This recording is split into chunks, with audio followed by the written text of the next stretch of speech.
Isn't it funny how it's considered common knowledge to a considerable section of the gaming population online that it's just a fact of nature that Nintendo consoles have vastly inferior graphics yield to the competition?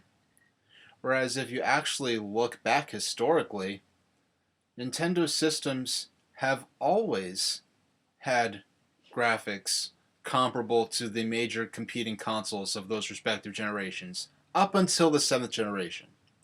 The Wii was the first Nintendo home console to feature graphics not that aren't in any way that aren't on par with the major competition in that generation. Because for the first time, Nintendo deliberately designed the Wii as a low performance, low cost system so that they could sell it to a larger potential clientele.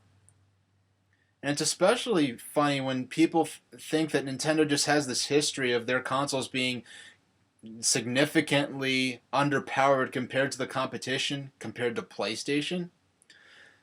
Do you realize that the PlayStation 3, the seventh generation Sony console, was the first PlayStation home console to be more powerful than the Nintendo home console in terms of graphics yield and just sheer horsepower in that respective generation?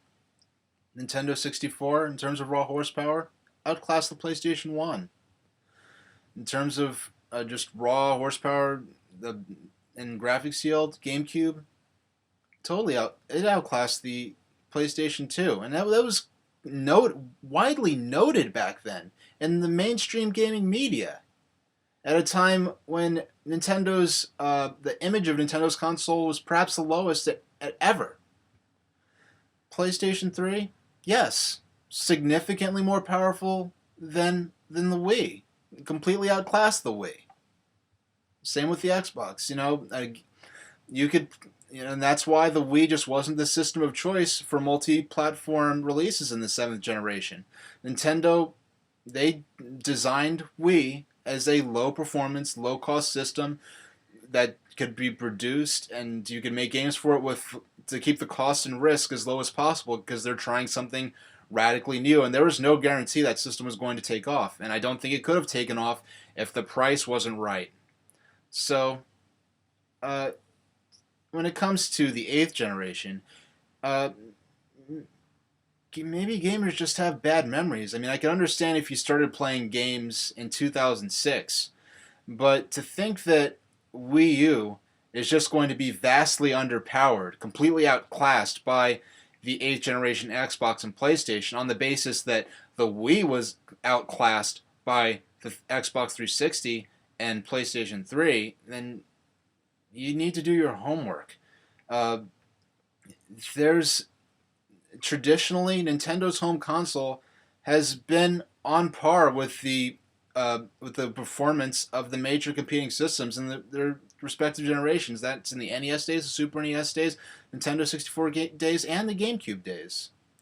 So if you think that if you just want to look at what's been shown of Wii U's graphics as of early March 2012 and say, well, if Wii U's graphics are as good as the Japanese Garden demo, then the Xbox 720 and the PlayStation 4's graphics are going to just be humongously better than that.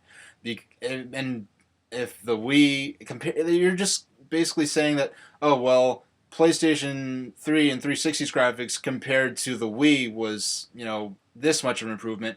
Therefore, if we use even slightly, if we use more powerful at all than the 360 and PS3, then that means the Xbox 720 and PlayStation 4 is just going to totally like stomp the Wii U into the dirt in terms of horsepower and graphics yield. And if you look what's going on, that may not necessarily be the case. It's more likely than not that that's not going to be the case. And some of you out there are going to see me say this and say, you're saying that the Xbox 720 is going to have crappy graphics. You're saying the PlayStation 4 is going to have bad graphics. I'm not saying that at all. You see, if you think that, then you're living in a world where in order for Nintendo's console to have good graphics, then that means that the PlayStation and Xbox have to have crappy graphics. No, that's not how this works. It's you. I don't know how you've built this little world for yourself where Nintendo or the graphics comparison between Nintendo's home console and the major competing home consoles has not always been as wide as it has been between the Wii and the with the so-called HD twins of the seventh generation. If you look at the sixth generation PS2, GameCube, and Xbox, Nintendo's been on par. If you look at the fifth generation with Nintendo 64 and PlayStation and Sega Saturn, Nintendo's been on par. Now there's to consider, FMV on the PlayStation, because it had, optical discs and N64 used cartridges, so that you could have, some better textures and some, full motion video that's not even playable on PlayStation. Whereas the higher polygon count, the higher sheer horsepower, that was Nintendo 64. Compare going back even further, Super NES compared to Genesis. Super Nintendo had the edge. Even with more powerful 32-bit and 64-bit super systems of that generation, heck, Donkey Kong Country outdid some of the graphics on those systems that were 2 or 3 times as powerful as Super Nintendo. The Nintendo Entertainment System, when that system launched, it launched to a large extent on its graphics. Wow, the Super Mario Brothers on the NES looks just as good as it does in the arcade. That only applies in the North America, where actually Super Mario Brothers appeared first in the arcades, then it appeared on the home consoles. I mean, Master System had better graphics, but it wasn't to the point where like the Master System just totally blew Nintendo Entertainment System out the water. Okay, historically, Nintendo home consoles have tended to have on par visuals with the major competition. So if you want to think that, oh, how could you? Of course, Wii U is going to be vastly underpowered because that's just how it is. Nintendo's systems have always been the least powerful. Just do your homework and know what you're talking about before you say silly things. And I'm not saying that. And just to clarify, I'm not saying this to say that Nintendo systems are the best, they're the only good systems, they're always the most powerful, and Xbox 720 and PlayStation 4's graphics are going to suck. I'm not saying that.